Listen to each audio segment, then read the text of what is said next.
બખરલા ગામે 2 વર્ષના પરપ્રાંતીય બાળક પર ગરમ શાક પડતા દાઝી જતા સારવાર અર્થે ખસેડાયો.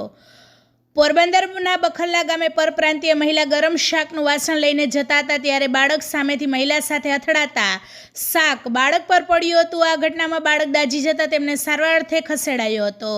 પોરબંદર જિલ્લામાં મોટી સંખ્યામાં પરપ્રાંતીય પરિવારો મજૂરી કામ માટે આવે છે, પરંતુ આ પરિવારની બેદરકારીને લઈને બાળકો અકસ્માતનો ભોગ બનતા હોવાની ઘટનાઓ સામે આવે છે. પોરબંદરના બરડા પંથકના બખરલા ગામે રહેતા મુંજાભાઈ દેવાભાઈ નામના ખેડૂતના ખેતરમાં મધ્યપ્રદેશમાંથી પંથકમાંથી એક પરિવાર મજૂરી કામ માટે આવ્યો હતો. આ પરિવારની મહિલા ચૂલામાં શાક બનાવી વાસણ લઈને જતી હતી ત્યારે બાળક સામેથી મહિલા સામે અથડાતા બાળક પર ગરમ શાક પડ્યું હતું.